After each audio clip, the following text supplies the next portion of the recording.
కాంగ్రెస్ దొంగ ఓట్ల కుట్రపై కేటీఆర్ మండిపడ్డారు. జూబ్లీహిల్స్ లో ఒక్కో వ్యక్తికి 2-3 ఓటర్ ఐడి కార్డులున్నాయన్నారు. ఇప్పటిదాకా 20,000 దొంగ ఓట్లు మా దృష్టికొచ్చినట్లు వెల్లడించారు.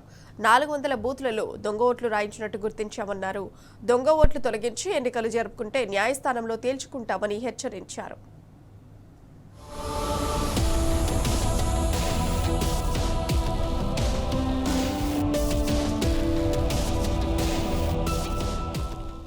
రాష్ట్ర మంత్రులంతా జూబ్లీహిల్స్ నియోజకవర్గంలో చేరి అధికార దుర్వినియోగానికి పాల్పడుతున్నారని బీఆర్ఎస్ వర్కింగ్ ప్రెసిడెంట్ కేటీఆర్ విమర్శించారు. జూబ్లీహిల్స్ ఉప ఎన్నికల్లో గెలుపు కోసం సామధాన భేద దండోపాయాలను ప్రయోగిస్తున్నారని మండిపడ్డారు.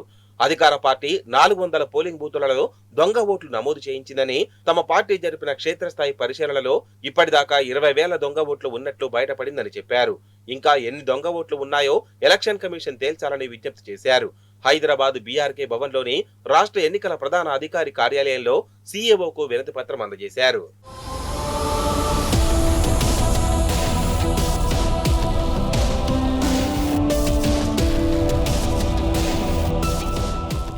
జాతీయ స్థాయిలో రాహుల్ గాంధీ ఓటు చోరీ అంటుంటే ఇక్కడ కాంగ్రెస్ మాత్రం దొంగ ఓట్లతో గెలిచే ప్రయత్నం చేస్తోందని నిప్పులు చెరిగారు కేటీఆర్. 3-4 నెలల క్రితం నుంచే దొంగ ఓట్ల నమోదుకు కాంగ్రెస్ నేతలు కుట్ర చేశారని మండిపడ్డారు. అధికార దుర్వినియోగంతో పాటు కాంగ్రెస్ పార్టీ జూబ్లీహిల్స్ నియోజకవర్గంలో చేస్తున్న దొంగ ఓట్ల ప్రయత్నంపై రాష్ట్ర ముఖ్య ఎన్నికల అధికారికి ఆధారాలతో సహా వినతిపత్రం అందజేసినట్లు వివరించారు. జూబ్లీహిల్స్ నియోజకవర్గంలో కొందరికి 3 ఓట్లు, మరికొందరికి 2 ఓట్ల చొప్పున ఒక్కో బూత్లో 40 నుంచి 50 వరకు దొంగ ఓట్లు నమోదు చేశారని కేటీఆర్ విమర్శించారు.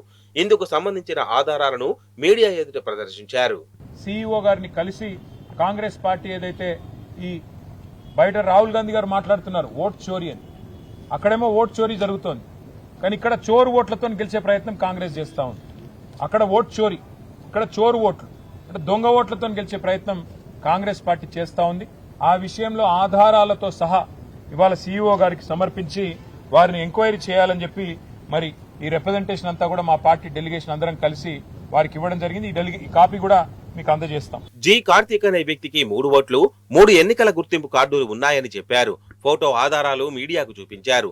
దీపక్ శర్మ, శ్రీనాథ్, సత్యలత, మాధురి ఇలా అనేక మందికి 2-3 ఓట్లు ఉన్నాయని తెలిపారు. ఒకే అడ్రస్ కి ఒక్కొక్కరు 3 ఓట్లు, 4 ఓట్లు నమోదు చేయించుకున్నారని, ఒక్కో వ్యక్తికి 2-3 ఓటర్ ఐడి కార్డులు ఉన్నాయని వివరించారు. ఇప్పటి వరకు తమ పార్టీ పరిశీలనలో 20,000 దొంగ ఓట్లు ఉన్నట్లు బయటపడిందని, ఇంకా ఎన్ని దొంగ ఓట్లు ఉన్నాయో ఎలక్షన్ కమిషన్ నిగ్గు తేల్చాలని కోరారు. కాంగ్రెస్ పార్టీ ఇక్కడ జూబ్లీహిల్స్ ఓటర్ లిస్ట్ లో చేర్పించే ప్రయత్నం బలంగా చేసింది.